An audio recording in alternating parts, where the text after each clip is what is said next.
जय श्री कृष्णा। राधे राधे। आप सभी का एक बार फिर से स्वागत है हमारे चैनल पर। आप सभी को नवरात्रि के चौथे दिन की हार्दिक शुभकामनाएं। आइए मिलकर सुनते हैं मां कुष्मांडा की कथा।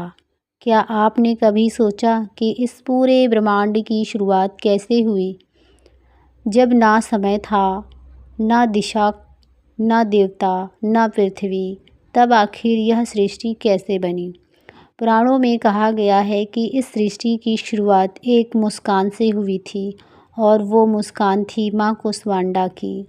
सबसे पहले जब चारों ओर केवल अंधकार था, ना प्रकाश था और ना जीवन, पूरा ब्रह्मांड एक शून्य था, तब उसी शून्य में एक दिव्य चेतना प्रकट हुई। वो थी आदि शक्ति माँ कुष्मांडा। माँ ने उस अंधकार को देखा तो उन्होंने एक हल्की सी मुस्कान दी, और उसी क्षण एक ऊर्जा उत्पन्न हुई, कंपन हुआ और प्रकाश फैल गया, और उस प्रकाश से बना ब्रह्मांड। इसीलिए उन्हें कुष्मांडा कहा जाता है, यानी थोड़ा ऊष्मा यानी ऊर्जा, और आंड यानी ब्रह्मांड। कहा जाता है कि जब ब्रह्मांड बना तो माँ ने स्वयं को सूर्य मंडल के भीतर स्थापित कर लिया, जहाँ कोई भी देवता नहीं रह सकता था। लेकिन माँ ने अपनी शक्ति से सूर्य के तेज को भी नियंत्रित किया। माँ ने केवल ब्रह्मांड ही नहीं बनाया, बल्कि पंच तत्व, देवता, जीव जंतु और मनुष्य, सब कुछ उन्हीं की शक्ति से उत्पन्न हुआ। और फिर उन्होंने ब्रह्मा जी को सृष्टि रचने का कार्य दे दिया।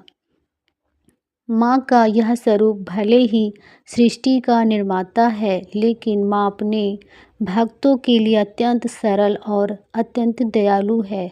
जो भी सच्चे मन से उन्हें पुकारता है, माँ उसकी हर मनोकामना पूर्ण करती है। माँ कुष्मांडा की 8 भुजाएं हैं। इन्हें अष्टभुजा देवी कहते हैं।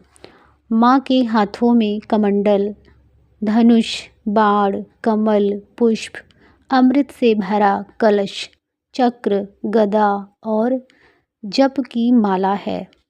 जप की माला सृष्टि के मंत्र और ऊर्जा का प्रतीक है। माँ का वाहन सिंह है, जो कि शक्ति, साहस और नियंत्रण का प्रतीक है। माँ का स्वरूप बहुत ही तेजस्वी सूर्य जैसा प्रकाशवान है। माँ के चेहरे पर दिव्य मुस्कान है, और माँ का आभा मंडल अत्यंत ही शक्तिशाली है। माँ को कुमड़े यानी कद्दू का भोग लगाया जाता है।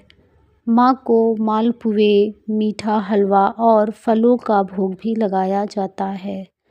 माँ को गेंदे के फूल चढ़ाना बहुत ही शुभ माना जाता है। तो यह थी माँ कुष्मांडा की कथा। जिस माँ ने एक मुस्कान से ब्रह्मांड बना दिया, अगर उनकी कृपा हमारे जीवन पर पड़ जाए तो अंधकार का कोई अस्तित्व ही नहीं रहेगा। तो यह थी आज की कथा। आपको यह कथा कैसी लगी कमेंट बॉक्स में ज़रूर बताएं, और दिल से जय कुष्मांडा माँ अवश्य लिखें। लाइक करें, सब्सक्राइब करें और शेयर करें। अगर आप हमारे चैनल पर नए आए हैं तो चैनल को ज़रूर सब्सक्राइब करें। जय कुष्मांडा माँ।